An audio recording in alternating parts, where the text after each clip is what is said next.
The cold bit deep into my skin, but it didn't faze me. I'd survived worse, much worse. Hunting season in the Rockies had always been something we looked forward to. It was our time to escape, to test our mettle against the land, and to bask in the camaraderie that came with hours of trudging through the snow, stalking game, and making campfires under a blanket of stars. This year's hunt was supposed to be no different. There were 3 of us: me, Rat, the big guy with the thick beard that did little to shield him from the freezing wind; Eddie, the heavy-set one, always grumbling about the cold, but tough as nails when the time came; and Sam, the quiet one, lean and wiry, always calculating his next move, eyes constantly scanning the trees. Together, we'd hunted for years, a tight-knit crew that always seemed to have the right rhythm. The kind of rhythm where no one had to speak. We just knew when to move, when to hold still, when to laugh. This trip had started like any other. The sun was still hanging low on the horizon as we set out, filled with the usual excitement. There was something almost sacred about the way the forest seemed to come alive under the pale light of a winter sunset. The air was crisp, the snow perfect for tracking. Eddie made a joke about his gloves being too small for his hands, and Sam was already making plans for a big dinner by the fire. For a moment, it felt like the hunt would be another routine adventure, another story to add to our collection. But somewhere along the way, things had gone wrong. We lost a trail. The wind picked up, sweeping the fresh tracks away. The game we were after seemed to vanish, as if the forest itself had swallowed it whole. The deeper we pushed into the woods, the harder it became to orient ourselves. We hadn't planned on a blizzard rolling in, but now it howled through the trees, biting at our exposed faces and blurring the world into a smear of white. We were stumbling, struggling to make sense of our surroundings, when we spotted it, an old cabin, barely visible through the driving snow. Its silhouette stood out only as a dark shadow against the growing darkness of the sky. I couldn't tell if it was abandoned or occupied, but we had no choice but to head for it. Shelter, warmth, anything to get out of the storm. The door creaked open, and the figure who emerged was nothing like what we expected. The old man was hunched over, frail and sickly, his skin a dull grey, barely able to stand without shaking. He looked like the kind of person who had been alone for too long, someone who had become a part of the land itself, decaying and twisted by time. I'd heard stories about him, rumours of a hermit who lived here in the depths of the woods, keeping to himself, avoiding outsiders. But stories weren't enough to stop us. The wind was biting at our bones, and we were desperate. We knocked, calling out, trying to make ourselves heard above the howling wind. "We just need a place to stay," I said, trying to sound friendly, but my voice came out ragged, choked by the cold. "We're freezing out here." For a second, he didn't respond. The door cracked open a little, just enough to reveal his hollow-eyed eyes that seemed to see nothing but darkness. I thought he'd hesitate, maybe tell us to leave, but instead, he turned and shuffled back into the cabin without a word. I stood there, stunned for a moment, the wind swirling around me. I thought maybe he was just cautious, maybe paranoid.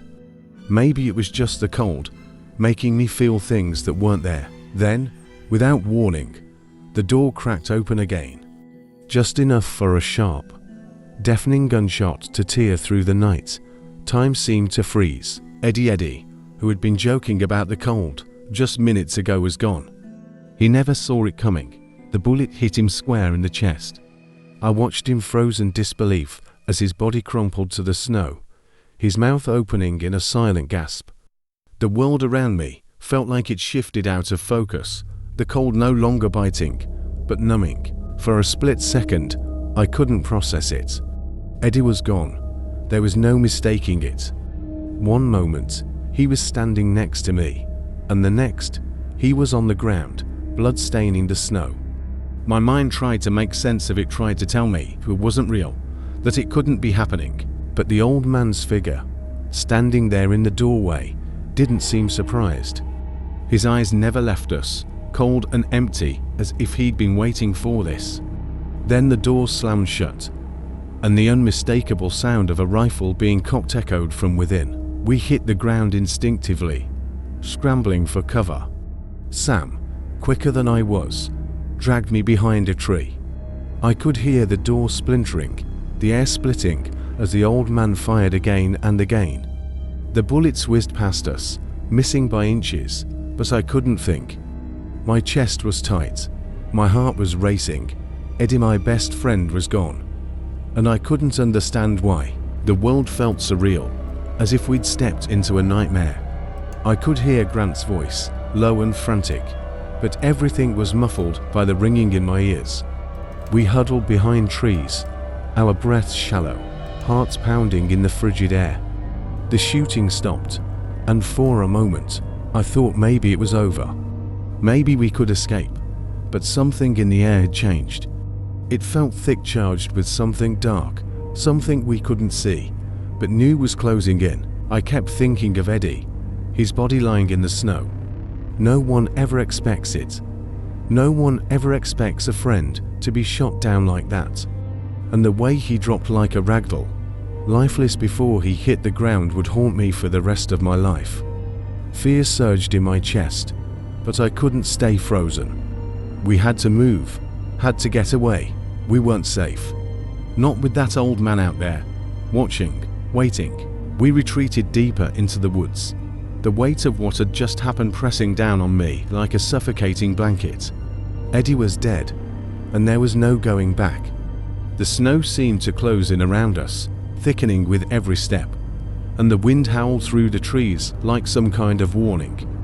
But we kept moving, because there was no other choice. Sam sat down beside me, his shoulders hunched against the cold, struggling with his lighter. His fingers shook as he flicked the flint, trying to start a fire. The flame kept sputtering out, the wind snuffing it out almost as soon as it sparked. I couldn't focus on the fire. My mind was a tangled mess, replaying Eddie's death over and over. The way he had crumpled, the gunshot that shattered the night, and the old man, his eyes, cold and hollow, still burned into my thoughts.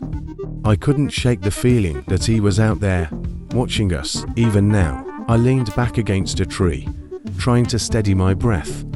The cold seeped through my clothes, biting into my skin. My body was shaking, but not from the cold. It was something else, something deeper, gnawing at the edges of my sanity. "Sam," I whispered, my voice barely audible over the wind. "You think he's still watching us?" Sam didn't respond at first. His face was pale, his features set in a way I hadn't seen before, distant, detached.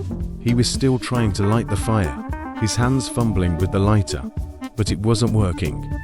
The crackling wind seemed to mock his attempts. When he finally spoke, his voice was low, almost hollow. "Yeah," he muttered, his gaze fixed somewhere far off in the dark. "I feel it. He's not letting us go." His words sent a chill through me that had nothing to do with the freezing air. The way he said it, like he knew something I didn't, made my stomach twist. I swallowed hard, trying to ignore the growing sense of dread that clung to my every thought. I wasn't sure if it was Sam's words or the cold that made my bones ache, but something terrible was coming. The trees whispered around us, their branches creaking and groaning under the weight of the snow. And then I heard it, a rustling in the distance, faint at first, barely audible beneath the howl of the wind. But it wasn't the wind. It was too deliberate, too rhythmic. My heart skipped a beat, and my breath caught in my throat. I glanced at Sam.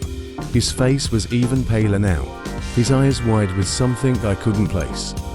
Fear, maybe, or something darker, something that made the hairs on the back of my neck stand up. Without a word, he stood, his body tense, like a wolf sensing danger. Every step felt heavier than the last, my boots crunching in the snow with each movement. The air around us felt thick with something ancient, something wrong. My breath came out in white clouds, but it didn't help the suffocating feeling that pressed down on me. I could hear the rustling again, closer now, like something was moving through the woods, circling us, waiting. Then, suddenly, Sam's body jerked. It was so abrupt, so unnatural, that for a moment I thought he had tripped or fallen. But no. His movements were wrong, disjointed, erratic, like he wasn't in control of them. He grabbed his knife, his fingers twitching, as if they were being forced to move against his will. Before I could even react, he lunged at me, his face twisted in terror, eyes wide with something I didn't recognize. This wasn't Sam. It couldn't be. I fought back instinctively, my own hands reaching for his arms, trying to push him off. But he was stronger than I expected to strong. His hands shot out, locking around my throat with a grip like iron, and I could feel the pressure building, cutting off my air. The knife was in the air now, coming down toward me with a speed I couldn't avoid. My heart slammed against my chest as I twisted and jerked, barely dodging the blade as it sliced the air above me. The fire crackled behind us, an eerie reminder of how quickly things had turned, of how our world had spun out of control. My mind was a blur, a whirl of panic and disbelief. This couldn't be happening. This couldn't be Sam, but it was. His hands were around my neck, squeezing, and his knife was coming at me again. With everything I had, I shoved him away, using every ounce of strength to push him off me. He stumbled back, but the fear in his eyes remained. I grabbed his wrists, twisting them as he fought back, thrashing like a wild animal.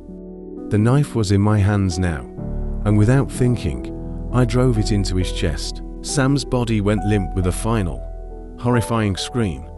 It echoed into the night, a sound that cut through the silence, like a warning, a death knell in the cold air. The world around me stopped, frozen. I stood over him, staring down at the blood spreading across the snow, the crimson against the white like a stain that would never wash away. I couldn't move. I couldn't think. I didn't feel anything, not sadness, not regret. Just numbness, cold, detached. And then, there was only silence. Just the wind, the rustling trees, and the weight of what I had done. I was alone now. Eddie was dead. Sam was dead. I was the only one left, lost in the madness. I didn't know what to do. My mind was a chaos of panic, confusion, and disbelief.